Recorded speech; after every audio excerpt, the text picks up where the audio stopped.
I found a locked room in my building. Everyone said it was a storage, but to my surprise, what I found inside wasn't a ghost, but something that haunts in a different way.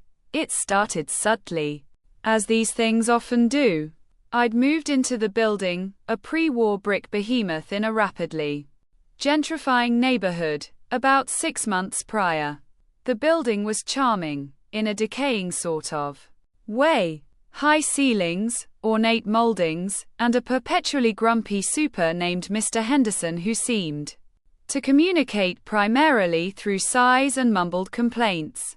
I was on the 4th floor, and for the most part, things were uneventful.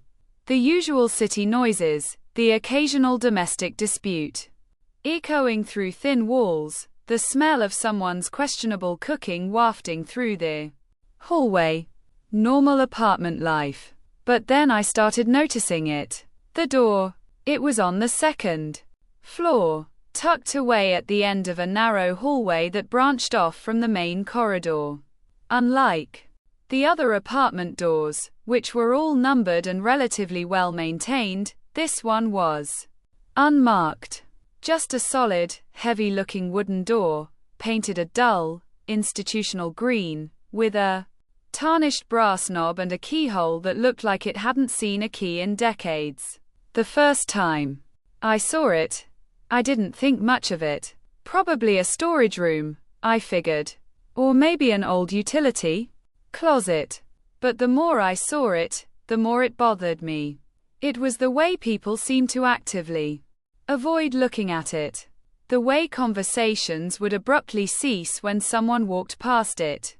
The way Mr. Henderson would quicken his pace whenever he was in the vicinity, his eyes darting away as if he were afraid of what might be lurking behind it. I started asking around, casually at first. And quote, "Hey, do you know what's behind that door on the 2nd floor?" And quote, I'd ask my neighbors in the elevator, or while waiting for the laundry.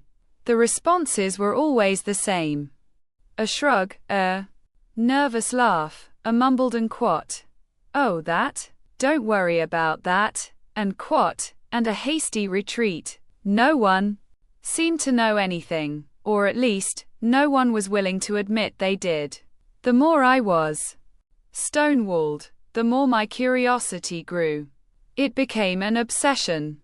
I found myself taking the stairs instead of the elevator, just to walk past the door.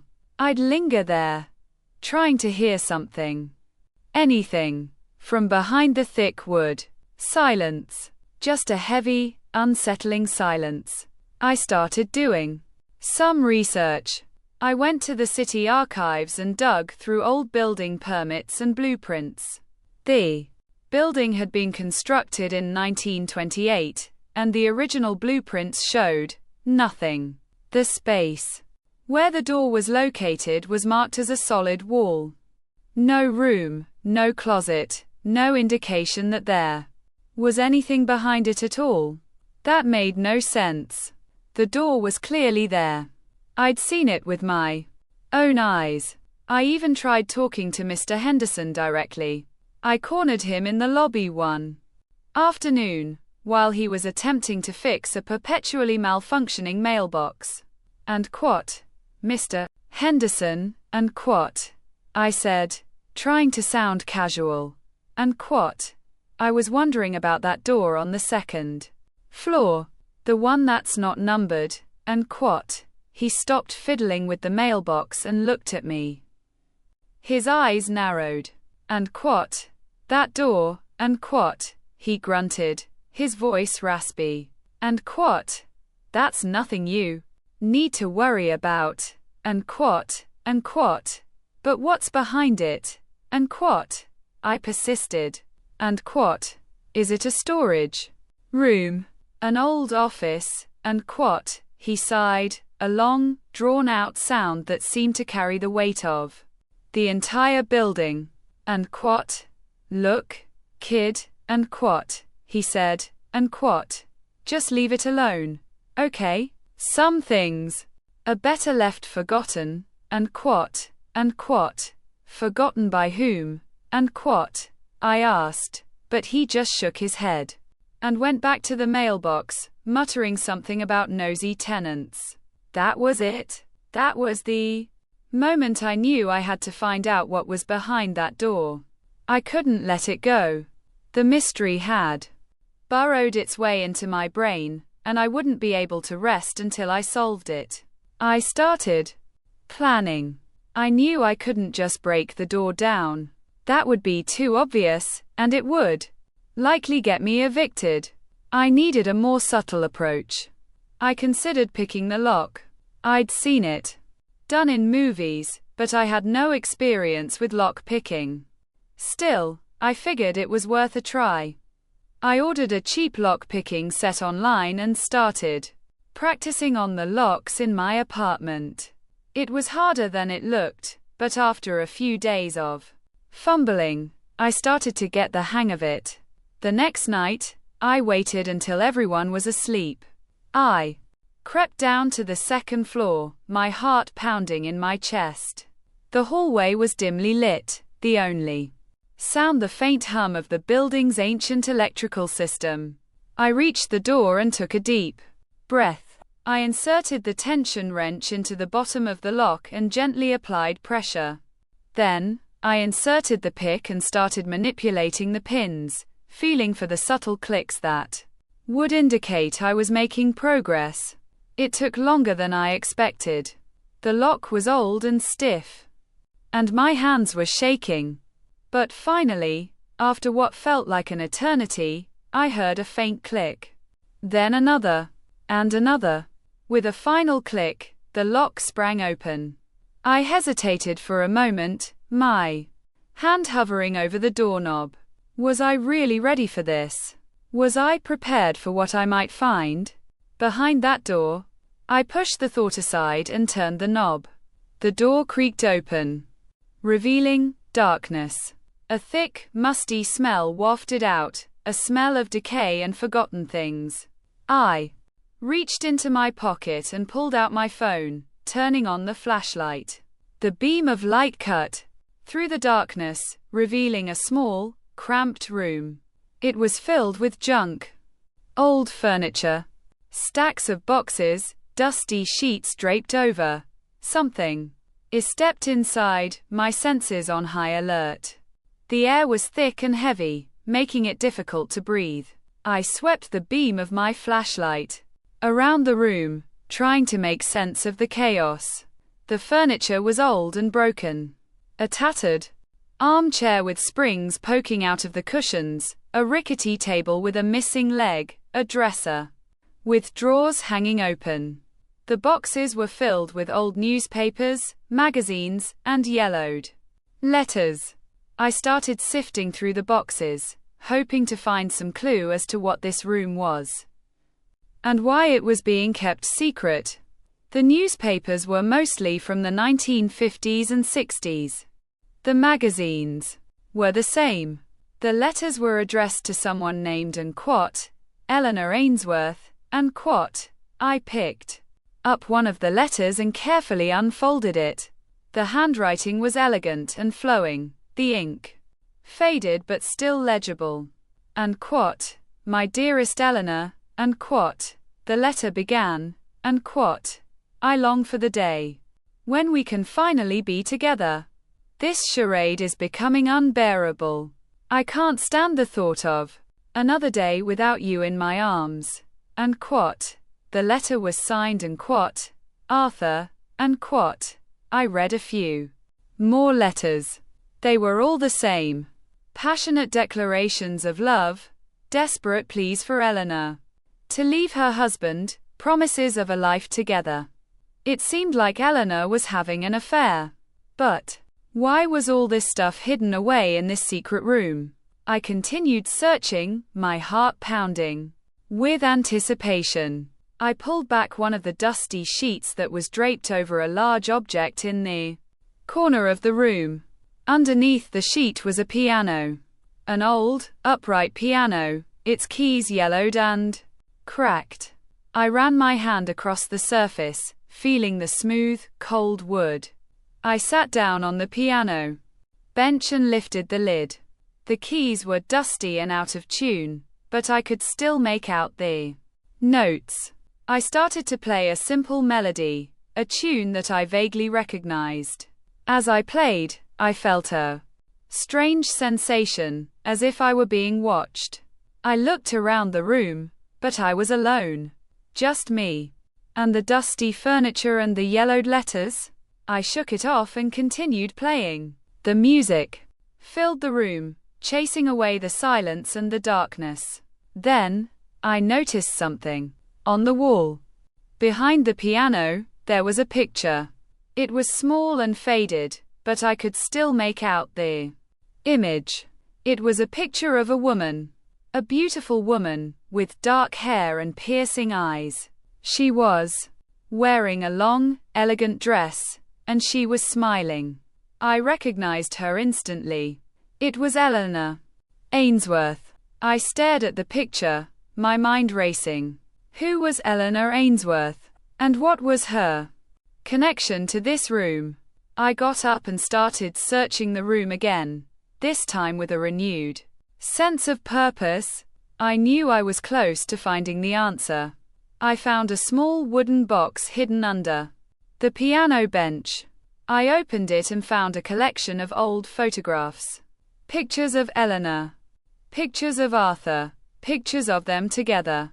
They looked happy, in love. But there was also a sense of sadness in their eyes, as if they knew their happiness couldn't last. I found one photograph that stood out from the rest. It was a picture of Eleanor standing in front of the apartment building. She was looking up at the building, her expression unreadable. On the back of the photograph, someone had written a single word, and quote, never, and quote, never. What did that mean? I continued searching, my fingers trembling with excitement. I found a small, leather-bound diary, hidden inside one of the dresser drawers. I opened it and started to read. The diary was written by Eleanor Ainsworth. It chronicled her affair with Arthur, her hopes and dreams, her fears and anxieties. She wrote about how much she loved Arthur, but how she could never leave her husband. Her husband was a powerful man, a wealthy businessman who would stop at nothing to protect his reputation.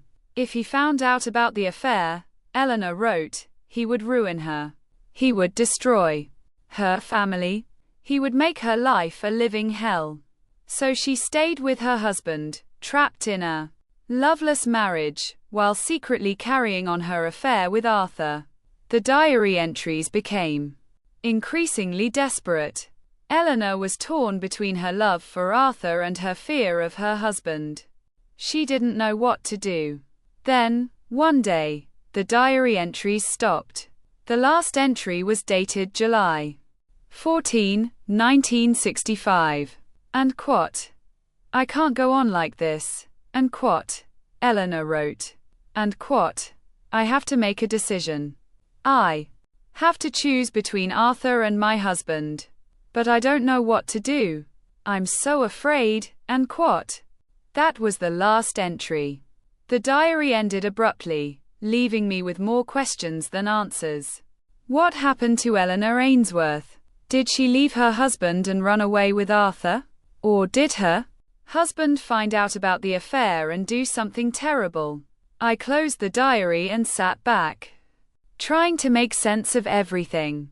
The room was silent, the only sound the faint hum of the building's electrical system. Then, I heard something, a faint noise, coming from the hallway.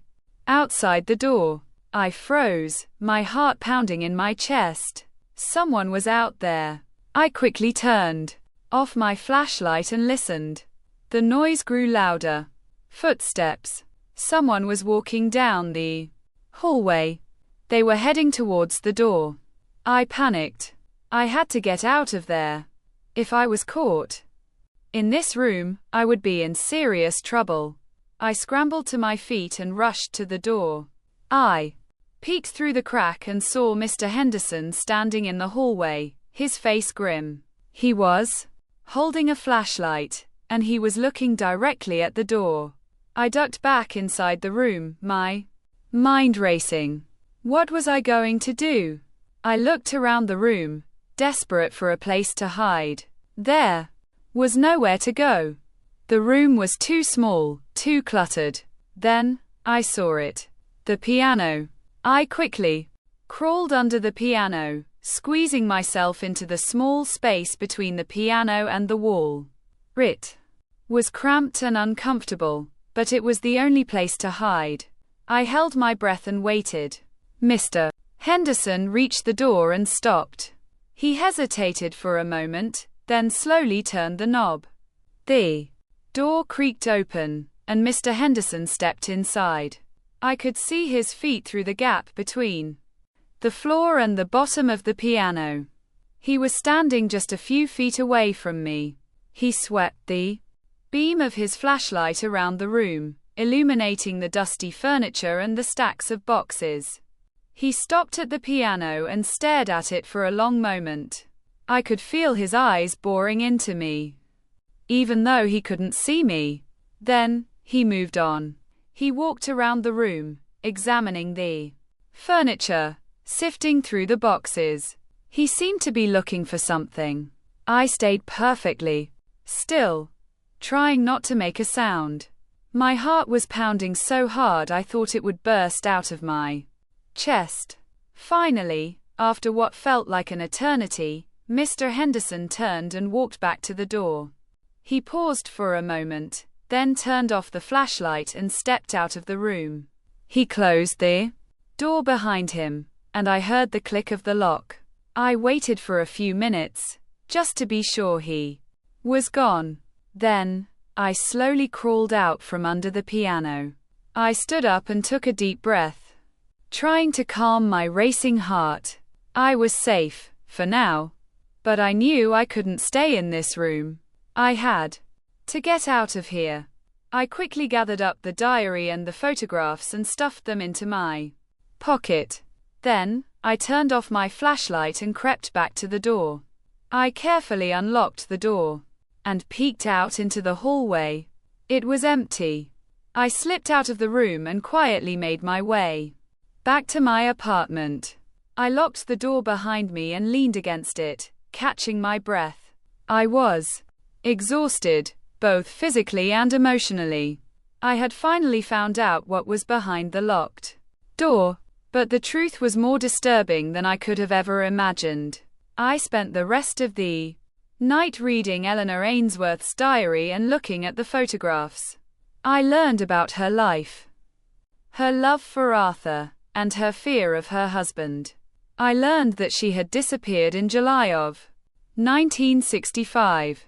Her husband had told everyone that she had run off with another man, but no one had ever seen her again. I couldn't help but wonder if her husband had something to do with her disappearance. Did he find out about the affair and kill her? Did he hide her body in this room, behind the locked door? I knew I had to find out the truth. I couldn't let Eleanor Ainsworth's story remain a mystery. The next day, I started investigating. I went to the library and looked up newspaper articles from the 1960s. I found several articles about Eleanor Ainsworth's disappearance. The articles repeated the story that her husband had told everyone, that she had run off with another man. But there were also hints that the police suspected foul play. The investigation had stalled, however, and the case had eventually gone cold.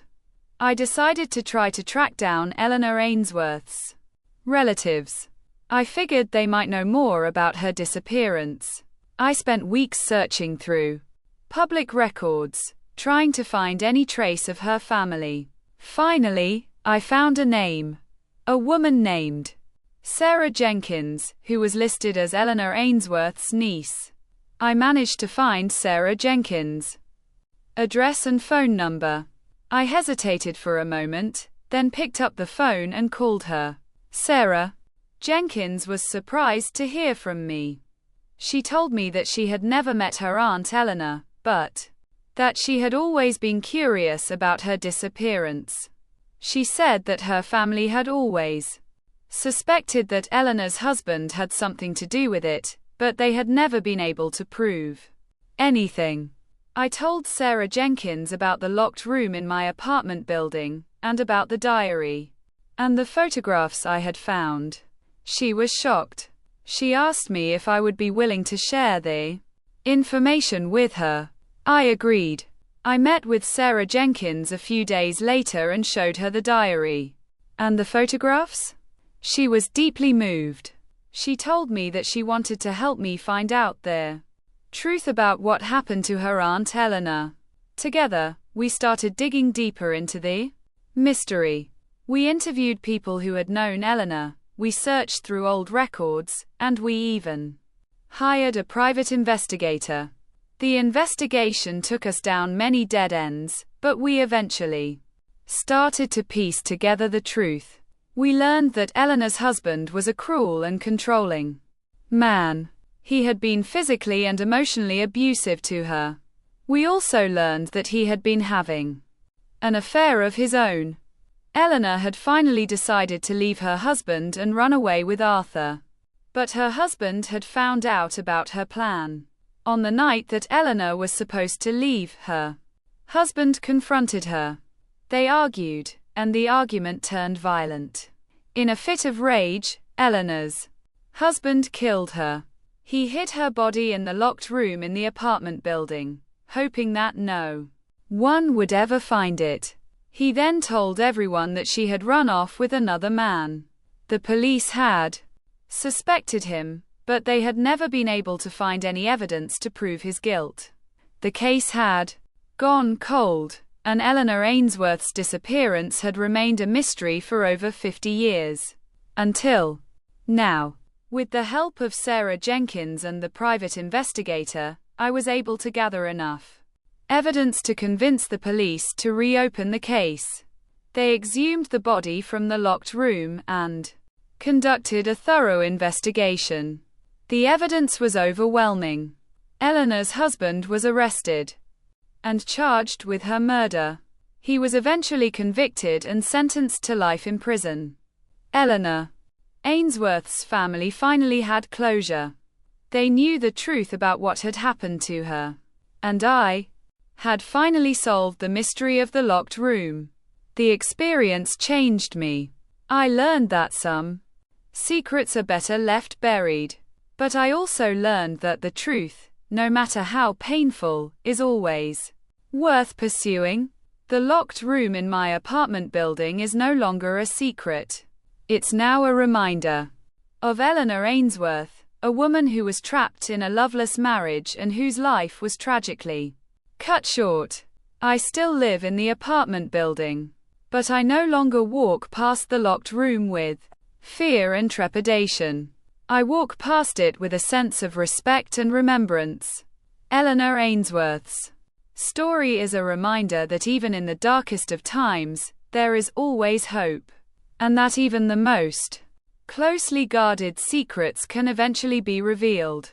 In the end, the story of the locked room is a reminder that the past is always with us, shaping the present and influencing the future. It's up to us to learn from the past and use that knowledge to create a better world.